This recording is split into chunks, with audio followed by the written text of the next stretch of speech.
So yun, good day, hello mga idol. So meron tayong gagawin ngayong CRT TV Sharp 21 inch. So yung sabi sa atin ay namamatay daw to, then nakakakuryente yung likod, tapos may maingay. Tapos pinapacheck niya na rin yung cord kasi marami ng electrical tape. So papalitan ko na lang to mamaya yung cord. Tapos kasi baka akala niya dito yun kaya nakakakuryente yung likod, no? Pag hinawakan mo yung tuner may kuryente. So saksak natin mga idol kung namamatay ngayon TV. Then on natin. Second switch channel, pindutin natin. Ayun, oh. Kung narinig niyo yung anode cap ay may singaw or flyback. Hindi natin alam kung flyback or anode cap, pero may kuryenteng sumisingaw. So malamang dahil yan doon kaya pag hinawakan mo yung tuner ay nagkakaroon ng kuryente. So namamatay nga ang TV niya, no? Kasi pag in-on ko, yun, naka-power on na. Pindutin na lang natin yung channel. Pakinggan nyo mga idol, ay ilalapit ko yung cellphone. So sumirit yung anode cap siguro. Kadalasan naman nandyan. Tapos namatay na yung TV. So buksan natin kung anode cap lang talaga yung problema or baka may problema pang iba.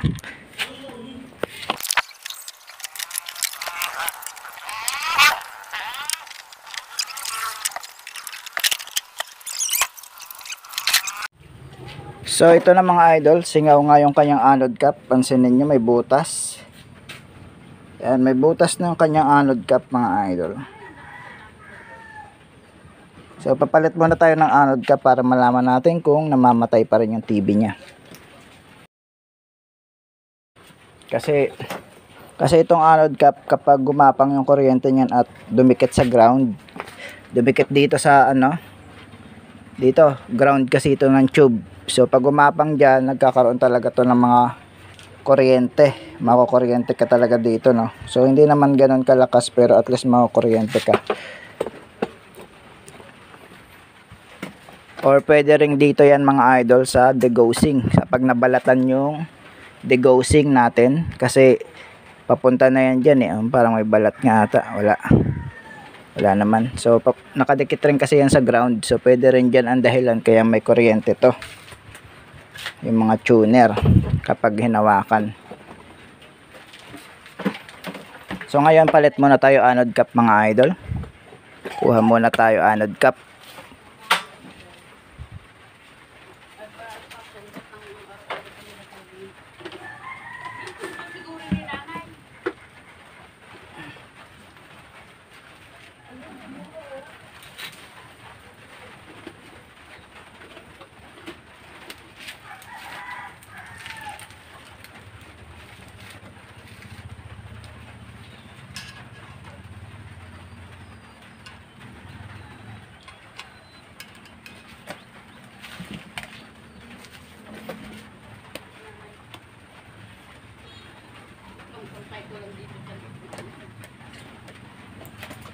At isa pa mga idol, dugtong na pala to.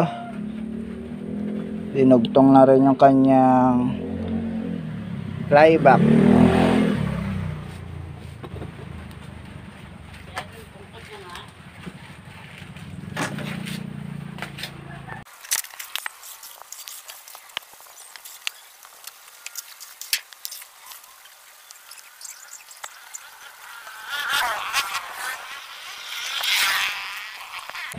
So yan mga idol, kabit na natin. Kung mamamatay pa rin ba talaga yung TV niya kahit bago na yung anode cap.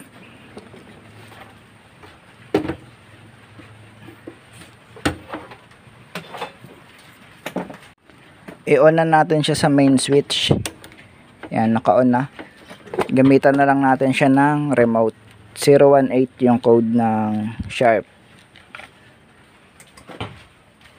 Then saksak natin. Pindutin natin yung power.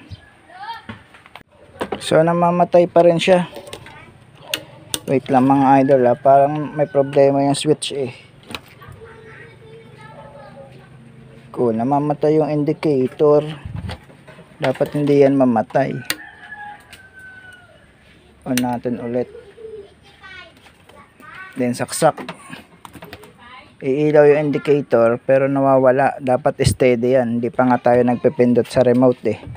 So check nga muna natin yung ilalim ng board, baka lost contact.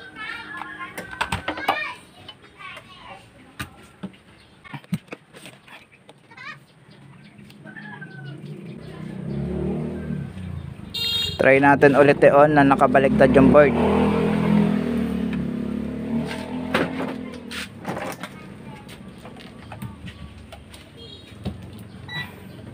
Then magbo-voltage check na ako para ma-confirm kung sira yung switch.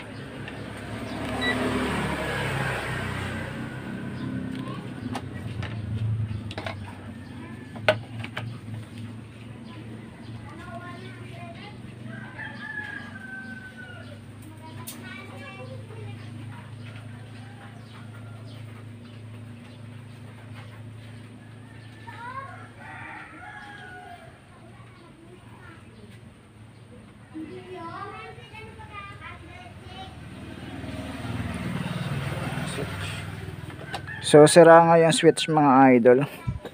Yung isang paa ng switch sira. So jumperan ko muna yung isang switch natin, yung isang paa, para lang mag-on yung ating TV. Kasi iilaw yung indicator pero nawawala. So itong kabilang paa ng switch ay open. So ito may contact pa. So pansinin nyo yung tester. Simula sa fuse naka AC tayo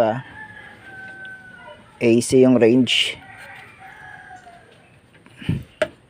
Simula sa cord meron tayong 240. Then pagtawid ng fuse mga idol, meron pa rin. Yung papasok ng switch meron, yung paglabas ng switch mga idol ay wala. 09 na lang yung nasusukat natin. Pero pag ibabalik ko yung isang tester natin sa papasok, yung isang contact ay may supply, pero yung kabila wala. Ibig sabihin yung kabilang contact ay open. So ang gagawin natin ay short na lang natin to.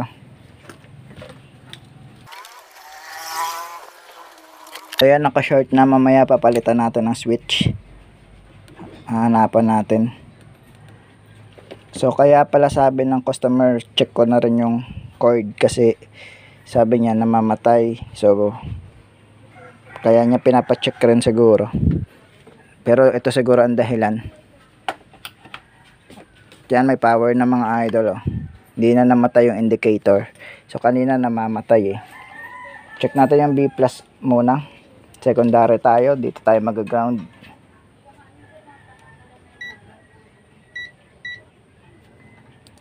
B+. B+.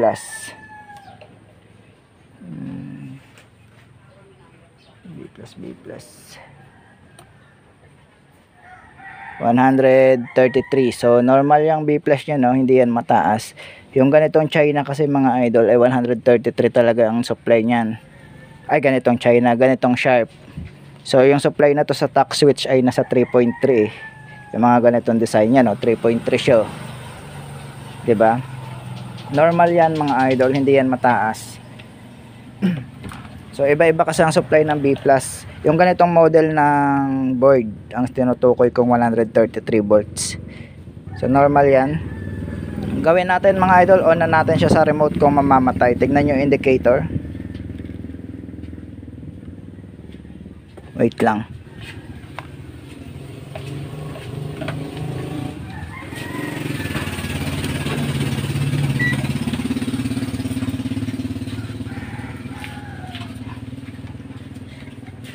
Nagloloko kasi yung remote ko minsan. So gamitan na lang natin siya ng tester para makita natin kung gumana na yung remote. So dito tayo mag-test point sa 180. Or kahit dito na lang sa 24 volts. 12 volts to eh. Ang pagkakalam ko nasa 12.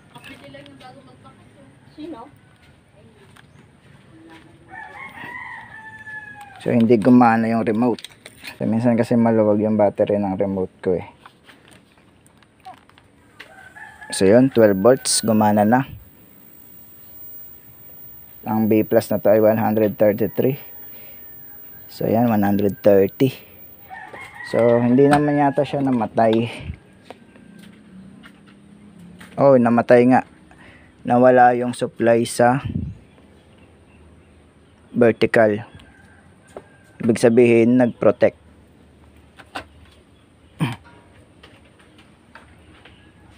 So isa pa to sa sakit ng ano, no, ng sharp. So try ulit natin mga idol. Abangan natin yung supply dito na 12 volts. Yan, 11. Then tingnan natin kung magda-drop. Yun, nawala bigla, 'di ba?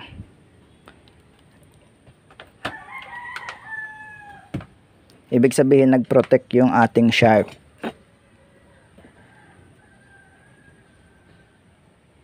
So sukatan natin yung kanyang HDT, ito. Bilog yan ang itsura niyan sa likod. So sa mga China square, dito sa sharp ay bilog.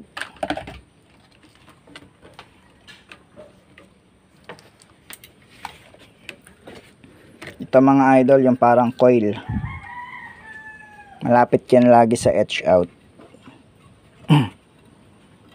Ayan yung tinutukoy natin. Sukatan natin yan.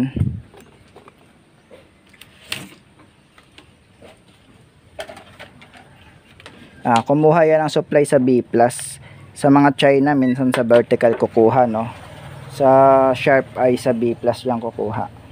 Sukatan na natin yung kaya HDT mga idol kung ilan.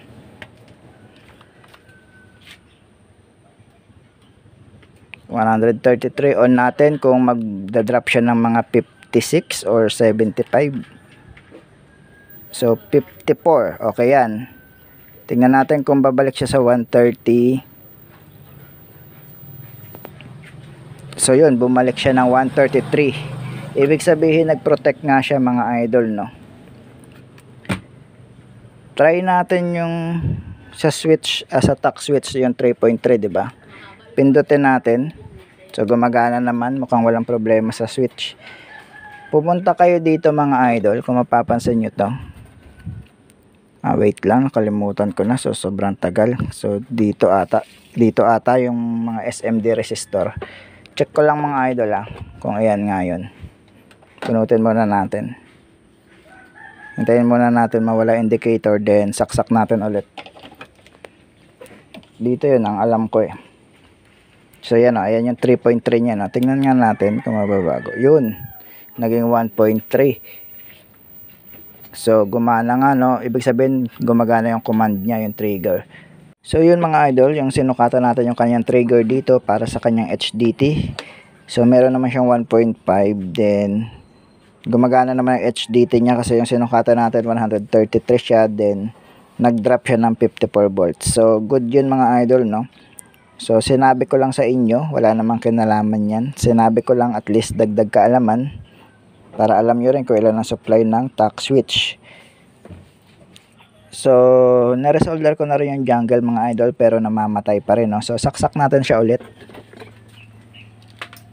Ayaw niya talaga mag-oscillate ng tuloy-tuloy. So nagpo-protect siya. Saksak natin. So yan, may indicator na. On natin ulit yung kanyang dito na tayo sa vertical supply, mag test point kung may 12 volts.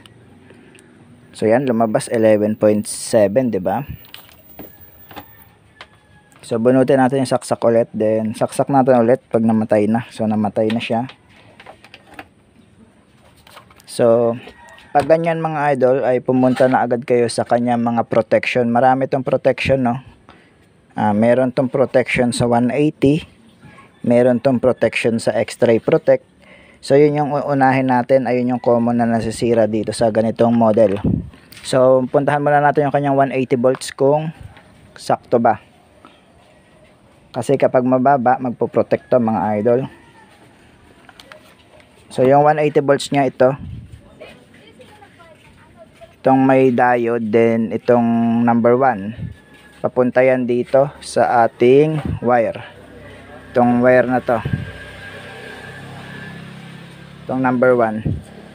Sukatan natin yung diode, or dito tayo sa mismong pin number 1 mag test point kung ilan yung nasusukat natin.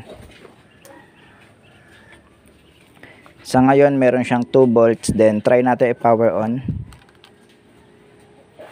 So 45 volts lang siya, 65, 66. So sobrang baba ng kanyang 180 pala, kaya pala siya nagpo-protect. So tignan natin nga yung picture sa harap, bunutin ulit natin, hintayin lang natin mamatay, then saksak natin, power on natin, tapos tignan natin yung kanyang picture sa harap.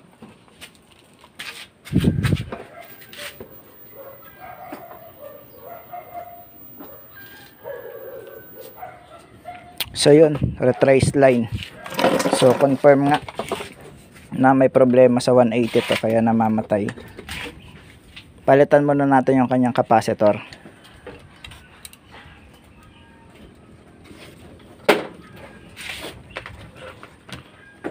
Sa mga nagtatanong kung saan ba yung capacitor ng 180, hanapin nyo yung 250 volts na capacitor. Isa lang naman yan. Ito, 250 volts, 10 UF. So papalitan natin yan.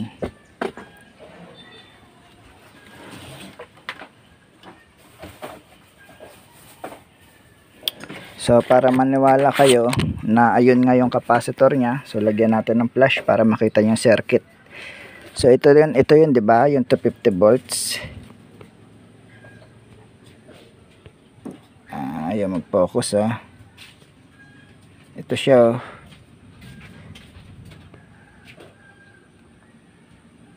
Ayaw mag-focus. Ito, basta itong capacitor na to. Ito. Kung susundan nyo yung linya niyan, papunta yan doon. Ayaw mag-focus Papunta yan dito mga idol.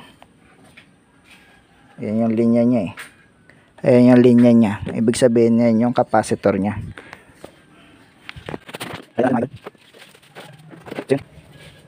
Patayin na natin yung flash. Confirm mga idol na sira nga binunot natin. Putol ang paa. Wala na siyang paa naiwan. Kaya sobrang baba nung supply. Bali wala tayong mahanap na 10 UF mga idol. So 33 UF ang ikakabit natin, 250 volts rin.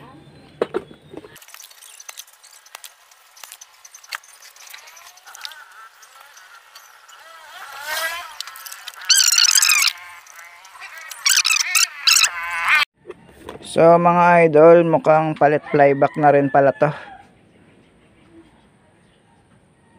So hindi na siya namamatay, pero yung sinasabi kong dugtong na wire sumisingaw. Ito dinugtong lang kasi pangit kasi kapag dugtong na. So saksak ulit natin para makita yung sumisingaw, then sukatan natin. Ay, hindi natin mapipindot yung remote kasi hawak natin yung isang so wag na natin sukatan, nasukatan ko na rin naman. Then power natin. Yan kita nyo ba yung blow? Pero hindi na siya namamatay. So may screen na yan. Hindi na yan namamatay. Normal na yung ating supply Kanina kasi walang 180 volts kaya namamatay. So meron siyang 188. Ang problema lang yung singaw. So kausapin ko na lang yung customer kung binunot ko na mga idol. Kausapin ko na lang customer kung payag siyang epoxihan na lang ba or palit flyback, kasi mas okay talaga kung palit flyback na to. So hanggang dito na lang mga idol, at least napakita ko sa inyong hindi na namamatay yung TV. Kasi kung may singaw to mga idol, may posibilidad na umabot pa rin yung kuryente sa ground natin at baka mas masunog pa yung ating ibang pyesa, matamaan pang etch out or So try natin lagyan ang antena kasi segundo lang kanina namamatay na, 'di ba?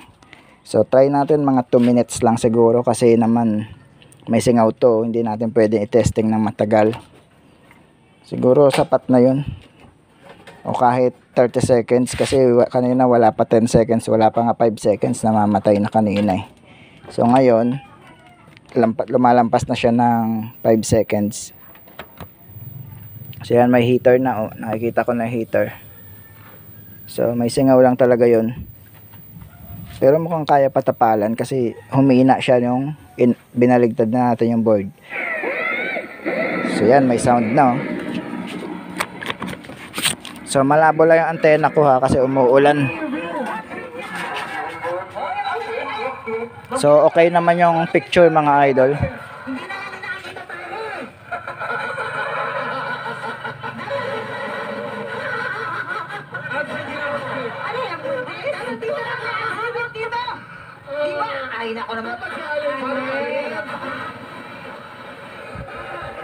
So ito na rin ang susunod ko, JMS.